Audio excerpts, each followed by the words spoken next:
where literacy evolves with technology and language proficiency. This is the Multiliterate Mind podcast with Dr. Liza Trejo and Marnina Falk-Colman. Hello and welcome to the Multiliterate Mind. I am Marnina Falk-Colman, and I'm joined today by my co-host and colleague, Dr. Liza Trejo. I'm Marnina. So good to be here.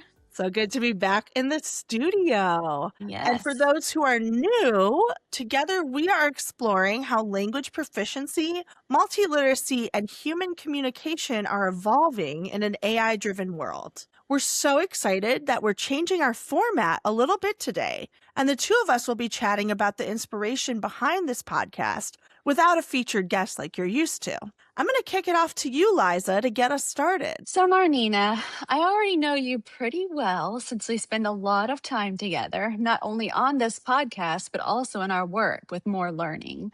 But I'm sure our listeners would like to find out more about what brought you to this work.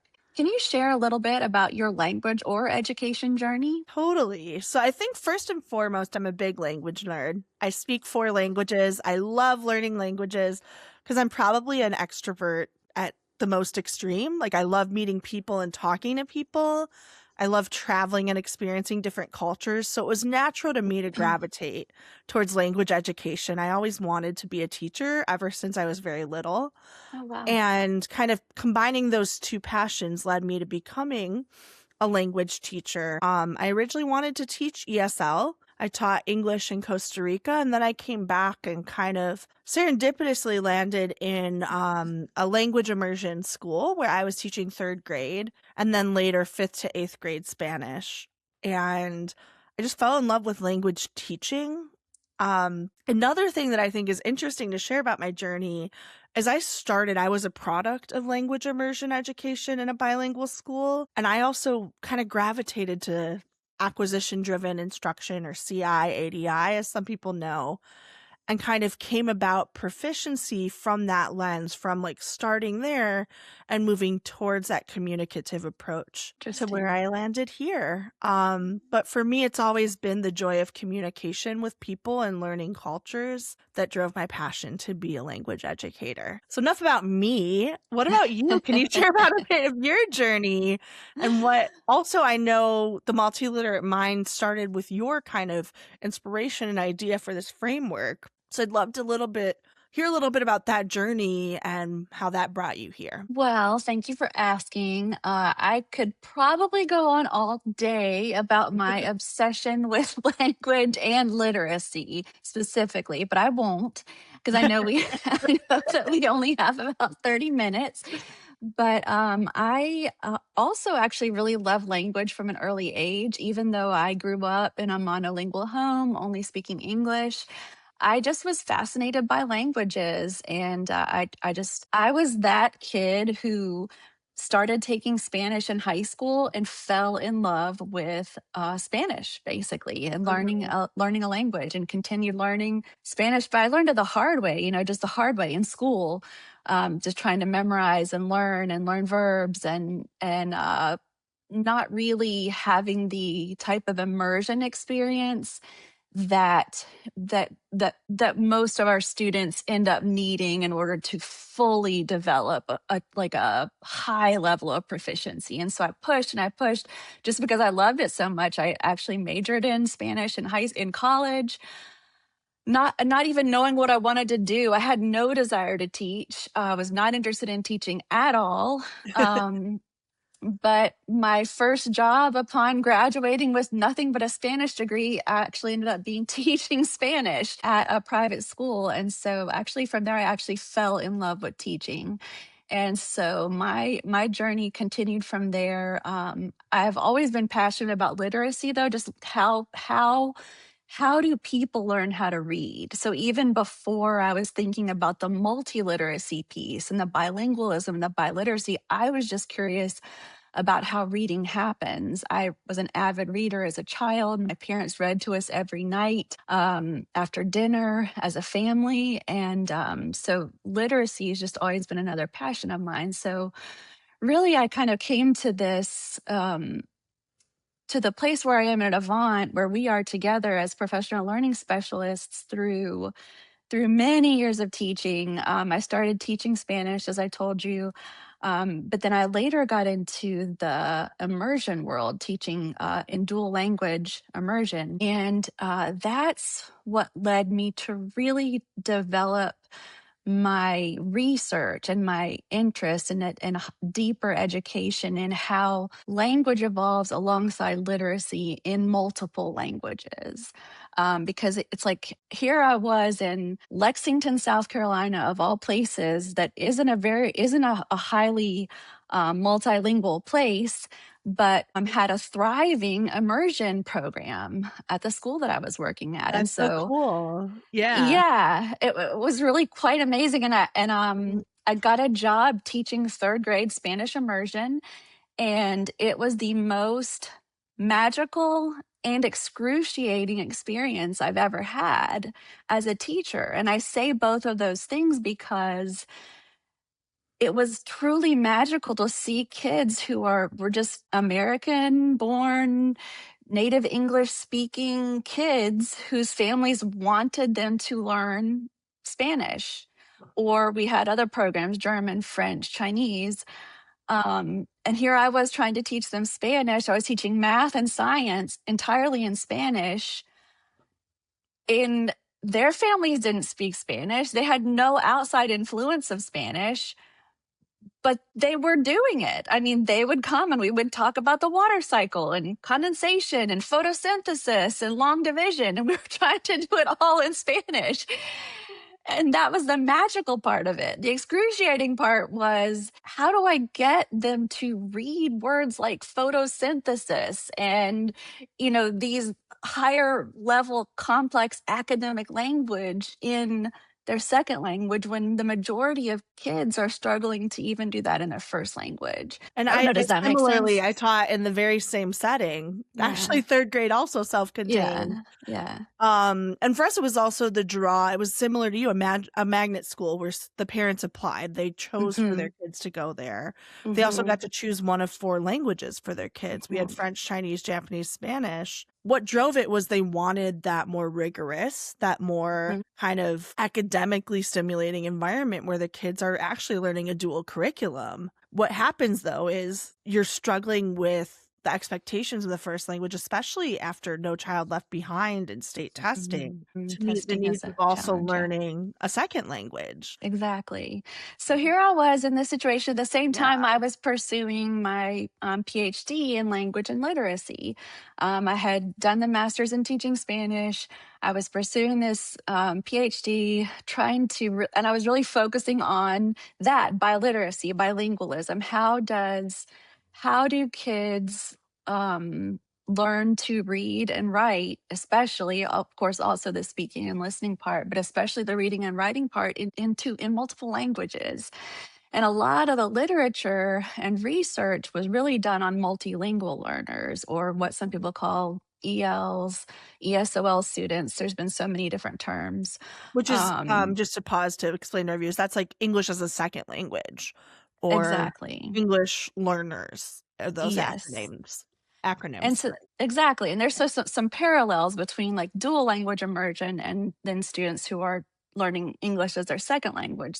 And then of course there's some programs that are two-way immersion where they're working with both types of students. And so that was really where the bulk of my research and study was focused, in order to figure out, well, how can we take this magical program that's happening here in this town and in multiple places across the country. There are many immersion programs across the country, and make them more sustainable. And the reason why I described it as excruciating is because we live in a country whose educational system is still set up for only one language. It's not really built for 2 languages. It's built for one language. And so trying to provide for kids, students who are trying to become fully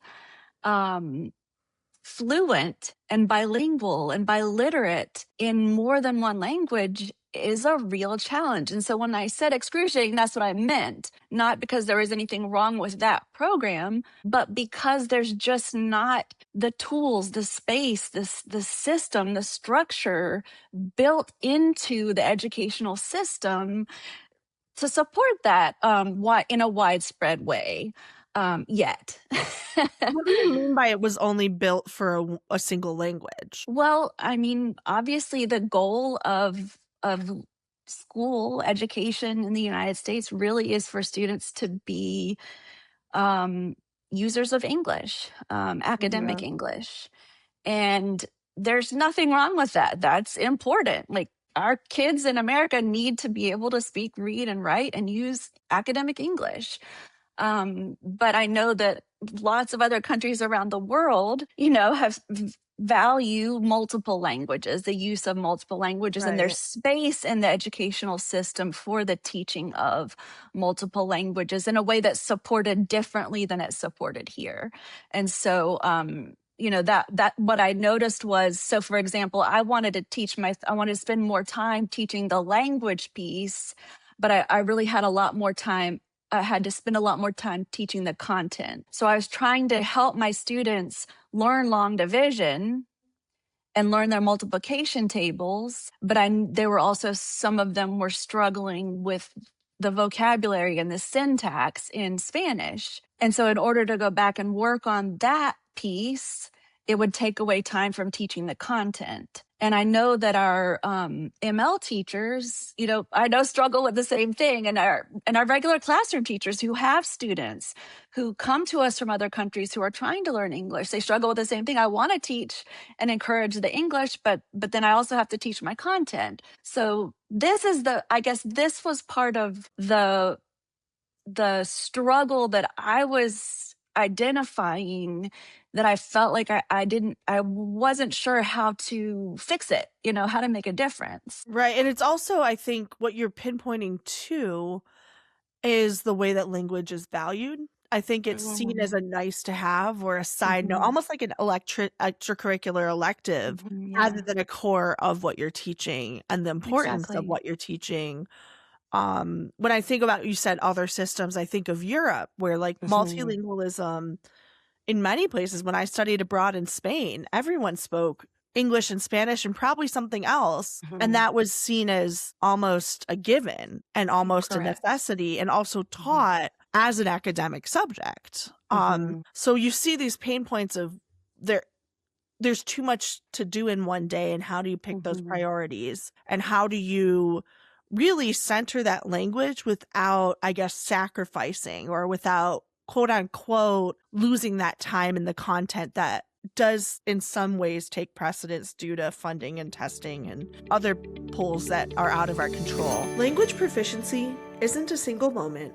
It's a journey. At Avant, we support the entire proficiency cycle, from learning to assessing real-world language use, to certifying skills that open doors beyond the classroom. Our connected platform gives educators clear data, less guesswork, and meaningful ways to recognize what learners can truly do with language. If you're looking for a better way to support growth, from first practice to verified proficiency, visit AvantLanguage.com. Avant, the language proficiency company. Exactly. And that leads me to, like, if I could continue with my story a little bit, you lead directly into my next step. The next phase of my career then was to move into a teacher support specialist position in that same program, where I was a coach. And so I would go in and work with other immersion teachers. And so I would see all of the wonderful things teachers were doing. And yet I was also confronted with the challenges that they were facing. And then from there, I moved into a coordinator position of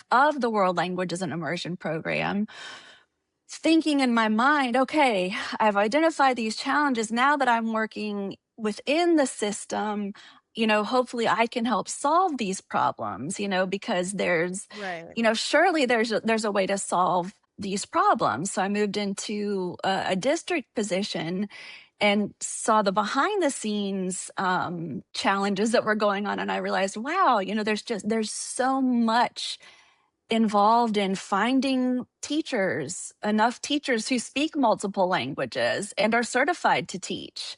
and getting them to come to this part of the world and that want to teach here, for example. To transportation issues with, if it's a magnet school, who gets transported where, and does the district provide the transportation, or do the parents have to provide the transportation? Not to mention standardized testing, which was something that you brought up earlier. If they're being tested in English, how much time can we spend on the other language that we're teaching? And so there were all these other challenges that were just kind of reaffirming this struggle that I was feeling about trying to be multilingual in a monolingual education system. So I was really, just facing a lot of those challenges and not really knowing how to solve them. So Right. And I hear you with all of that. Like, you're reminding me when I was teaching math to third grade. I would have loved to teach it fully in Spanish, but they're assessed and explaining their thinking in English. So it's a big push and pull of like, how do I satisfy both? How do I give that time?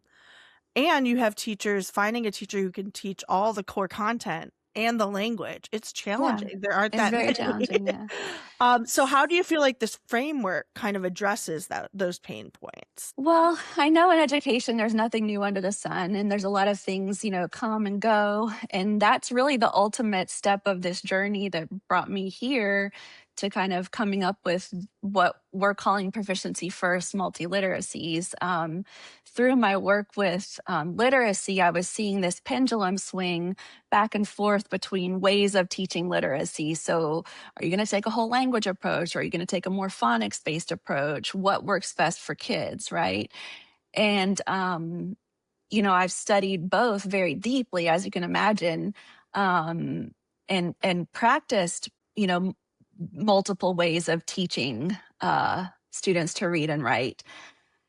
And what I came to the conclusion of, especially in the final stage of my teaching journey before becoming a professional learning specialist, I worked with ESOL students at a middle school. And so I was working with these multilingual students, and I was working, obviously with Access and WIDA, and, which provides certainly a great framework for teaching English.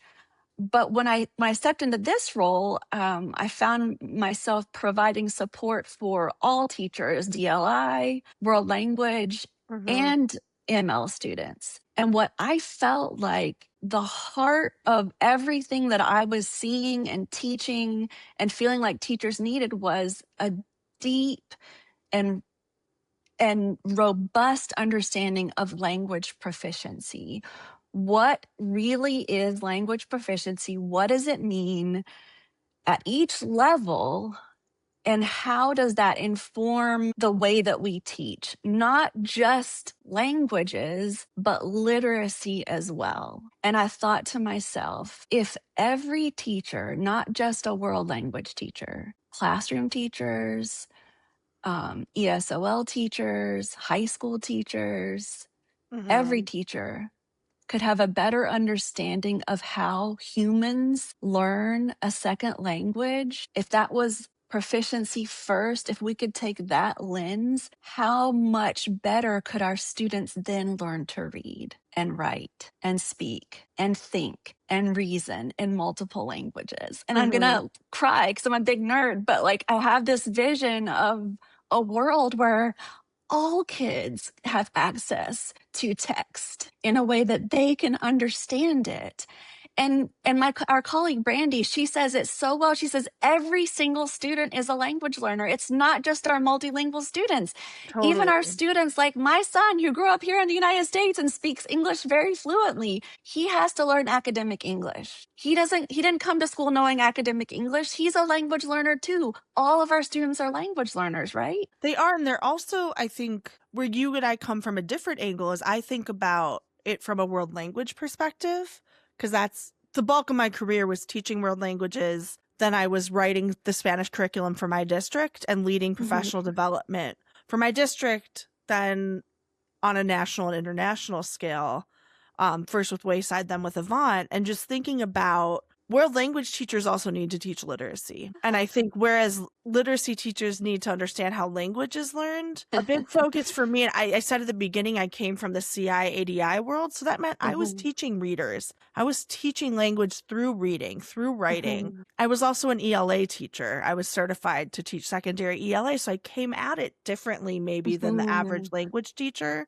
But I think that that's really important in this conversation because sometimes I do feel like we're in the fight for our life to keep world language education funded, valued, as important as other subjects. And two, because it also enriches the language program when you're teaching skills beyond vocabulary and grammar. I taught reading comprehension to my students. I taught them, like you said, even a native English speaker still needs to learn how to read a text and pick out key information. Yes, 100%. Even, like, no matter what, like even my heritage speakers in my class, I had a few, they still needed to learn how to write and express themselves in Spanish in a way that was organized, thoughtful, how to structure it. And I worked very closely with my ELA teacher to make sure I was enforcing the same literacy skills. So I think as much as it enriches a DLI classroom, I know we were talking about this, it also enriches a world language classroom to think that language is not just a one-off topic, but it actually gives access to academic success on a bigger scale.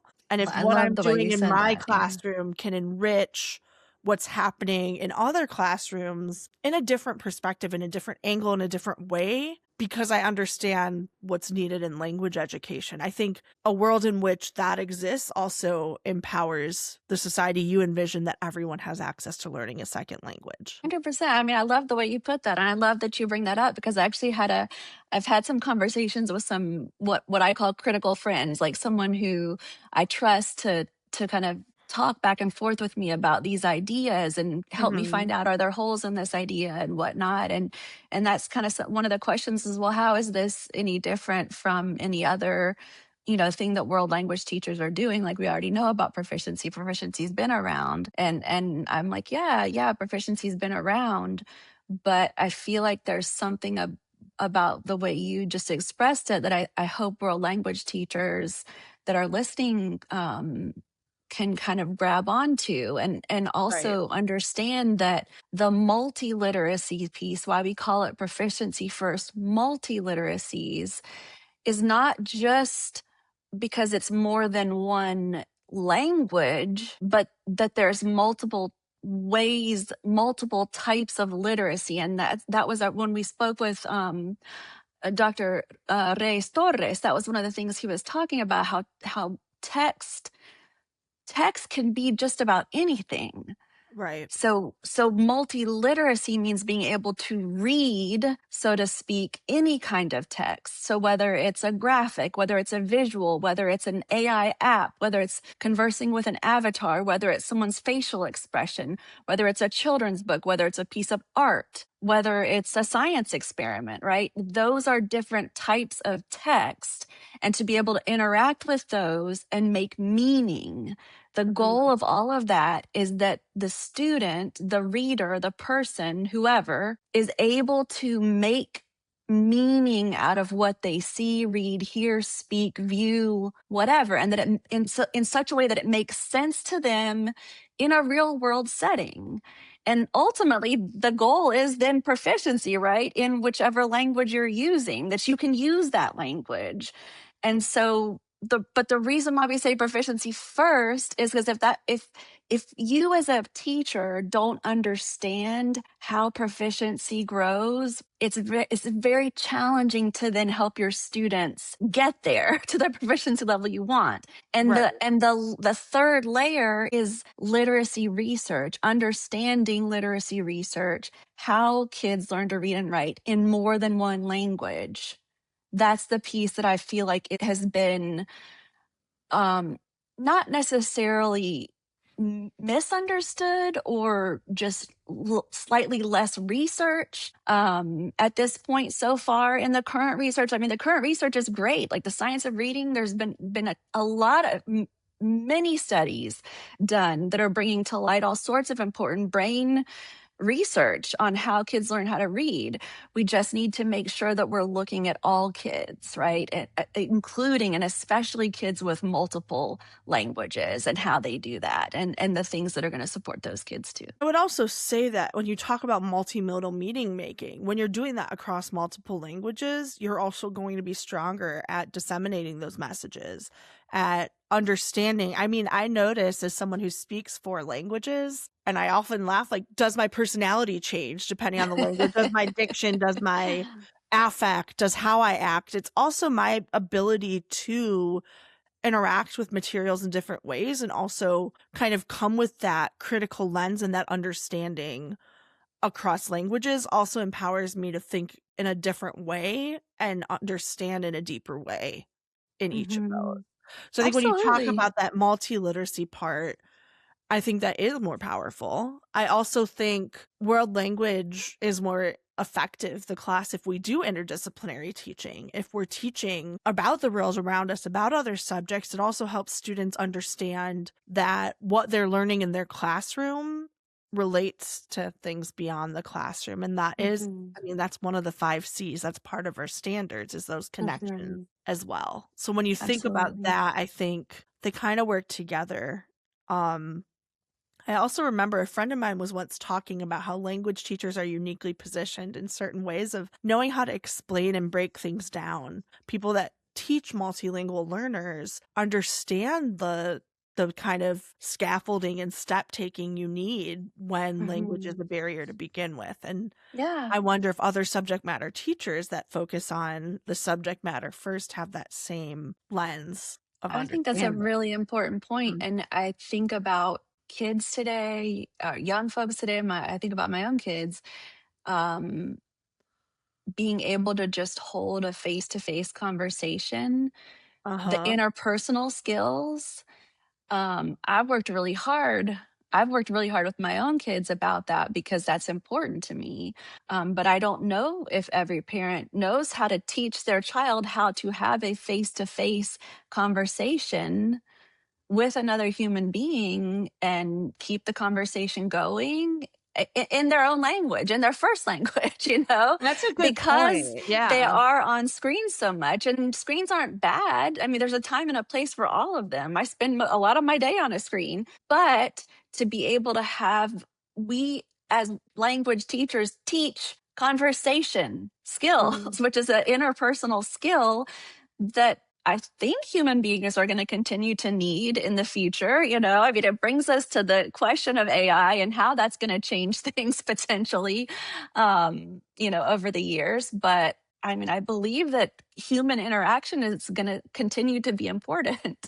Well, I definitely agree with you. I think AI can work as an assistant and replace aspects of a job, but we're not going to, I hope I don't ever live in a world where regular human interaction becomes like completely something of the past. Like, I can't envision going to work and only interacting with a computer. And I also think what you bring is an important perspective of that challenge we see kids struggling with, of translating text message conversations, social media posts, and now AI, where they're directly interacting with a computer and not even a human. How do they translate that to human interaction without a screen separating? It's almost, we see kind of that screen is almost a protective filter. And you see, how do I translate what I can't say to someone in person that I might feel comfortable texting them? Or what happens when I see an emotional reaction? Or what happens when, like, I get frustrated? How do I express myself in a way that's respectful? And also, how do I compose myself and present myself beyond just a text, beyond writing?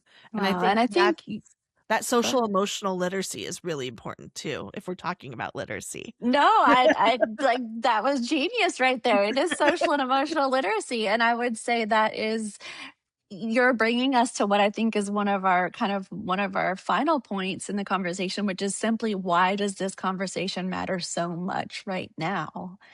And I think it matters so much for all of the reasons that you just said. And also simply because we're living in such a globalized world where we're not going to be able to just live in this one little culture and in this one little bubble. So we need to know how to communicate in multiple modes. Right. We need to know how to, and hopefully in multiple languages as well. And then we need to be able to understand how to understand all of this information that comes out as social media and understand what's real and what's not, and what perspective, what bias, what, all that's being fed to us. How can we, interpret it and make sense out of it? And even with the use of AI, with the use of ChatGPT, for example, who's creating the algorithm and what perspective do they have, right? And how does that affect what the algorithm feeds me? And what, as a large language model, what is it learning? And therefore, what is it telling me? And if I don't know much about the topic I'm asking it about, could it potentially lead me down a path that's not totally true? But if I'm an expert in this subject, it can really, really, really help me multiply my skills, Totally. And so these are all questions that I feel like as teachers, as professionals, as human beings, these are important conversations for us to have. And what I like that you said kind of towards the beginning when you were sharing the importance of this framework is kind of that vision at your core of wanting students to have access to language learning, to have access to text that they can interpret. And that ability, it's also an equity standpoint. Everywhere should have that ability. And if that's what we want, then the Proficiency First Multiliteracies is almost a framework for how do we get there? What do we prioritize and what do we think about? And how do we go back to that mission as kind of that's the core or the heart of it when we're making those instructional decisions? How to put my minutes in the day, what to prioritize, what resources are most important. Because the reality is we can't teach everything all the time. We can't get to everything. So how do we pick and choose? Absolutely. Yeah. And so for me, in a lot of ways, it's just a lens, it's a lens. If I look through the lens of proficiency and understand better the lens of proficiency, then I can have then I can understand better how to teach literacy and language. And it's interesting because I think of it the opposite way. I come from that. If I understand literacy, because I have that proficiency, that's the goal of language teacher. I'm more of a world language teacher. That's my bigger background, though I've taught ESL, DLI, and world language. I think about if I understand literacy, it's going to allow me to be a better proficiency teacher. So well, are those our final words, or is there anything else you'd want to leave people with as we're closing up today? I guess for me, it's thinking about what matters most. What do you want your students to be able to do? And I guarantee you, it's not conjugating verbs. So I guess always staying grounded in what matters most and seeing how proficiency and literacy can work together to achieve it. So I guess that's mine. What about you? I don't know. It's so hard to wrap it up with just one thing. For me, I think what matters most is that everyone deserves a chance to learn how to read. I think if our kids can't read, there's so much that they're going to miss out on in life. And so if we want to reach them where they are, we need to better understand whatever language they speak or multiple languages they speak and how to reach out to them in such a way that literacy becomes real to them. Because I don't know, I don't know of any piece of education much more important than learning how to read.